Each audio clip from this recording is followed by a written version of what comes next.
यदा यदा ग्लानिर्भवति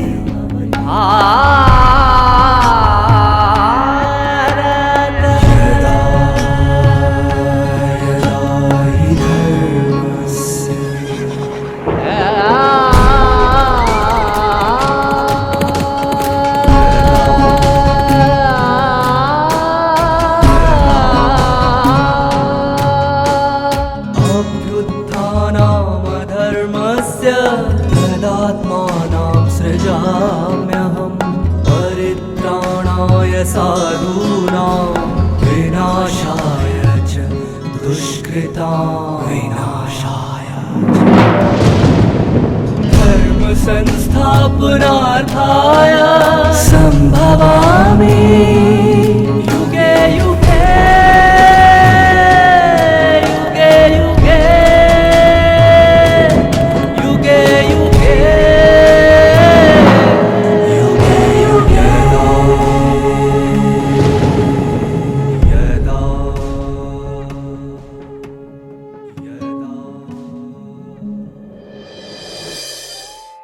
क्या मानव के गुण एवं शक्तियों का स्रोत वह स्वयं है या उसकी विशेषता के पीछे किसी गुप्त शक्ति का आधार है? सर्वशक्तिमान परमात्मा गीता ज्ञान के माध्यम से स्पष्ट करते हैं कि मानव और प्रकृति के मूल गुण और शक्तियों के वास्तविक स्रोत वह स्वयं है। वह बीज रूप में सृष्टि रूपी वृक्ष का सृजन करते हैं। परमात्म स्मृति से आत्मा को परमात्म गुणों और शक्तियों की प्राप्ति होती है। ओम शांति। ओम असतो मा सद्गमया तमसो मा ज्योतिर्गमया मृत्योर्मा अमृतम गमया। ओम शांति शांति शांति। मनुष्यात्मा की सदैव ये प्रार्थना रहती है कि मैं ओंकार की स्मृति से, ओंकार स्वरूप परमात्मा से सदैव यही चाहती हूँ कि असत्य से सत्य की ओर ले चलो, अंधकार से रोशनी की ओर ले चलो, मृत्यु से अमरत्व की ओर ले चलो और तुम्हारे ओंकार स्वरूप से मुझे भी परम शांति की अनुभूति कराओ। मनुष्य आत्मा अपने अंदर की शांति की कामना करते हुए आज ऐसी परम शांति की गहन अनुभूति करने के लिए मनुष्य पता नहीं कहाँ कहाँ भटक रहा है। जंगलों में, पहाड़ियों में, समुंदरों में, पानी के अंदर, पानी के ऊपर, जमीन में खड्डे खोदकर पता नहीं कैसे कैसे उस शांति की अनुभूति के लिए भटक रहा है। लेकिन जैसे हमने कहानी कई बार सुनी है, सुई घर में खोकर बाहर आके सुई को ढूंढना, इसी तरह जो आत्मा के अंदर छिपी गहन शांति है, जो परमात्मा प्यार से ही जागृत हो सकती है। परमात्मा प्यार से आत्मा जब जागृत हो जाती है तो वो परम शांति की, मीठी शांति की अनुभूति कर सकती है। शांति तो शमशान में भी होती है, लेकिन उसको शांति नहीं कहेंगे। शमशान में शांति है अभाव वैराग्य, उसको हम बचा नहीं सके, वो चला गया तो क्या कर सकते हैं, जाने दो। ऐसे नहीं कि हम खुशी खुशी से उसे विदा कर रहे, ये नहीं होता है। इसलिए उसको अभाव वैराग्य, शमशान वैराग्य कहते हैं। लेकिन परमात्मा चाहते हैं कि हम मनुष्य आत्माएं अपने अंदर की इस प्यारी सी शांति की अनुभूति करें, जिसमें सुख भी है, आनंद भी है, पवित्रता भी है। ऐसी अनुभूति करने के लिए परमात्मा मनुष्यात्मा को तैयार कर रहे हैं। कैसे?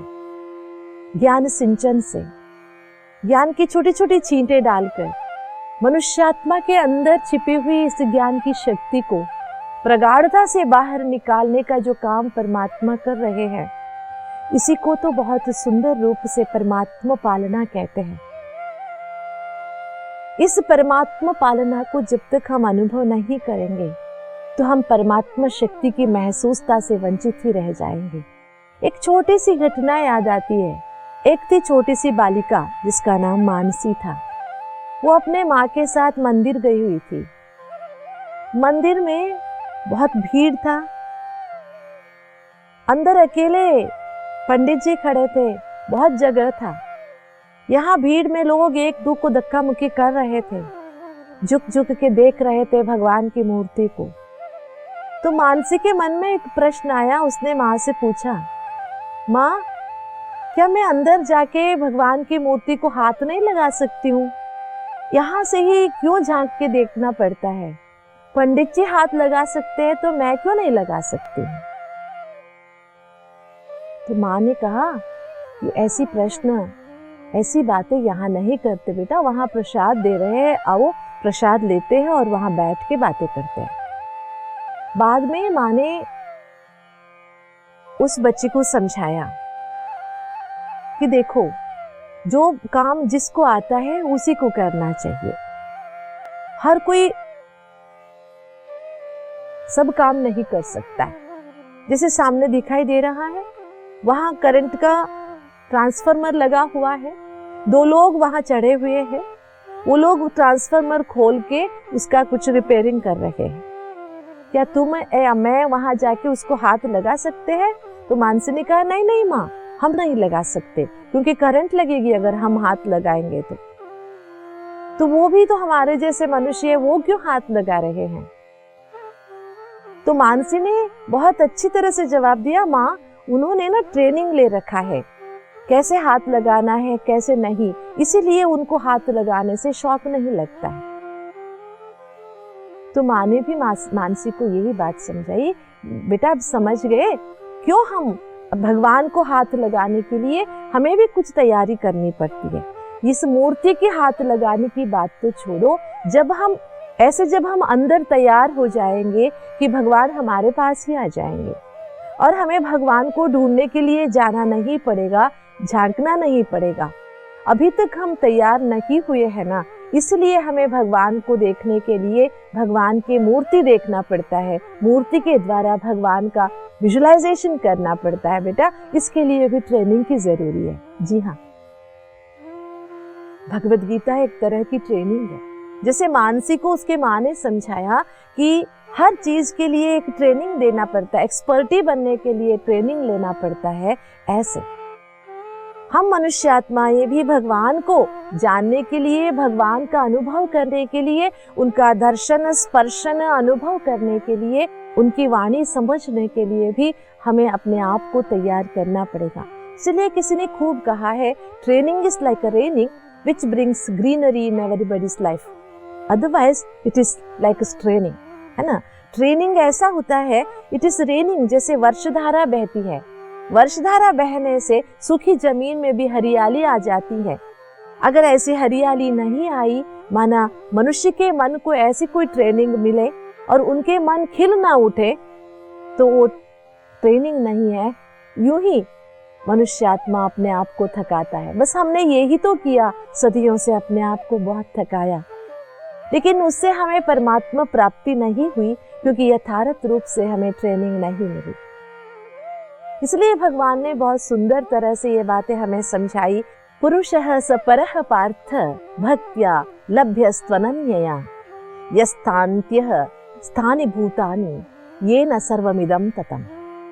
भगवान ने बहुत अच्छी तरह से ये समझाया कि देखिए, ये मानव सृष्टि एक बहुत सुंदर वृक्ष है, जिसके बारे में 15वें अध्याय में फिर हम सुनेंगे। ऊर्ध्वमूलो अधः शाखः अश्वत्थं प्राहुरव्ययम् छन्दांसि यस्य पर्णानि यस्तं वेद स वेदवित्। एक बीज है जिसके बारे में 7वें अध्याय में हमने सुना। भगवान ने कहा, मैं बीज हूँ, सनातन बीज हूँ, बीजम माम विद्धि पार्थ सनातन। इस परमात्मा बीज से निकले हुए ये मानव वंश वृक्ष है, मानव सृष्टि है। कहीं ना कहीं इस वृक्ष के पत्ते के रूप में, फल के रूप में, टहनी के रूप में लगे हुए हैं पूरे वृक्ष में। इस वृक्ष के, कोई भी वृक्ष हो, कितना भी बड़ा क्यों ना हो, उसका तना सड़ गया क्यों ना हो, उसका बीज अभी है भी नहीं है, लेकिन वो जुड़ा हुआ है अपने ही बीज से। इसी तरह हम सब मनुष्य आत्माएं बीज स्वरूप परमात्मा से जुड़े हुए जरूर हैं, जिसकी बातें हमने पिछले एपिसोडों में भी सुना है कि परमात्मा की ताकत हर मनुष्य के अंदर है। इसका लाभ भी मनुष्य आत्मा ले रहा है, गुण के रूप में, शक्ति के रूप में। हर मनुष्य आत्मा के अंदर परमात्मा की ताकत जरूर है, और उसी तरह हर मनुष्य आत्मा के गुण और जो शक्ति है, जैसे परमात्मा ने कहा, वो परमात्मा में भी वो सभी गुण हैं जो मनुष्य आत्मा में है, अवगुण नहीं है। जो आत्मा के मूल गुण हैं वो सब गुण परमात्मा में भी है, उन्हीं से तो सारी ताकत हमें मिली हुई है। इसलिए एक तरह से उनमें जो है वो हमारे में है, हमारे में जो है वो उनमें भी है। भगवान ने ये बातें यहाँ स्पष्ट समझाई है कि परमात्मा की ताकत जो है 5 तत्वों में भी बिखरी हुई है, क्योंकि ये मानव वंश जो है, मानव सृष्टि जो है, इस मानव सृष्टि में केवल हम मनुष्य आत्माएं नहीं है, पशु पक्षी अचर प्राणी जो भी है, पेड़ पौधे हैं, ये भी तो प्रकृति के अंदर परमात्मा की ही रचना है। इनमें भी परमात्मा की ताकत कहीं ना कहीं छिपी हुई जरूर है। जैसे देखिए, मनुष्यात्मा के स्वभाव तो बदल गए हैं, लेकिन प्रकृति के स्वभाव अभी तक भी परमात्मा के स्वभाव से मिलते जुलते जरूर है। जैसे कि परमात्मा, हमने सुना था, कविम पुराणम अनुशासितार मनोरणियाम समनुस्मरेद्यः सर्वस्य दाताराम, सभी को देने वाला है परमात्मा। प्रकृति के हर तत्व आज भी मनुष्यात्मा को देते हैं। झाड़ मनुष्यात्मा को छांव देता है, पानी मनुष्यात्मा को शीतलता प्रदान करती है, सूरज मनुष्यात्मा को अब तक भी रोशनी देता है, कीटाणुओं को समाप्त करने की ताकत देता है, एनर्जी प्रदान करता है। हवा के बिना तो मनुष्यात्मा अधूरा ही है। ऐसे हर तत्व अब तक भी परमात्मा के उन गुणों को अपने में समाये रखा हुआ है, लेकिन उनमें परमात्मा नहीं है, या ये सभी परमात्मा में नहीं है, लेकिन हम सब परमात्मा से जुड़े रहने के कारण, जुड़े हुए होने के कारण, क्योंकि परमात्मा इस मानव वंश के बीज स्वरूप होने के कारण सभी में परमात्मा की ताकत जरूर है। जैसे हमने सुना कि परमात्मा की जो ताकत है, उसकी अगाधता को, विशालता को, उसके बेहदपना समझ लेते हैं। परमात्मा की ताकत की एक विजुअलाइजेशन अगर हमारे सामने आ गया तो हम परमात्मा को बहुत आसानी से अनुभव कर सकते हैं। परमात्मा की ताकत को हर जगह हम महसूस कर सकते हैं। हर व्यक्ति के अंदर उस परमात्मा के एक झलक को हम पा सकते हैं। इसी झलक को देखने के बाद ही तो बहुत तपस्वियों ने ये महसूस किया कि हर व्यक्ति में परमात्मा है। जी नहीं, हर व्यक्ति में परमात्मा नहीं है, लेकिन परमात्मा की ताकत है, क्योंकि हम सब परमात्मा की ही रचना है। वो ही इस सृष्टि का मूल है, बीज है। इसलिए परमात्मा ने कहा, यत्र काले त्वनावृत्तिम मावृत्तिम चैव योगिनः प्रयाता यान्ति तम कालम वक्ष्यामि भरतर्षभ। तो ऐसे परमात्मा स्वरूप को अनुभव करते हुए परमात्मा की ओर बढ़ने के लिए, योगियों के लिए परमात्मा के पास पहुंचने के लिए कौन सा काल अनुकूल है, उसके बारे में मैं आपको बताऊंगा। वास्तविकता में जब परमात्मा कोई सूर्य चंद्र के गमन से या सूर्य चंद्र के कारण बने हुए इस सृष्टि के काल गमन से परे है, तो फिर परमात्मा के पास जाने के लिए इस सृष्टि के बने हुए नियमों के कोई भी काल का उसके ऊपर प्रभाव नहीं होता है, जिसके बारे में भगवान आगे हमें समझाते हैं। शायद वो सदियों से चली आई मान्यता है, हम इसका तुत्कार नहीं करेंगे, लेकिन मनुष्य आत्मा को साधना करने के लिए कोई भी प्रापंचिक काल गणना की जरूरत नहीं होती है।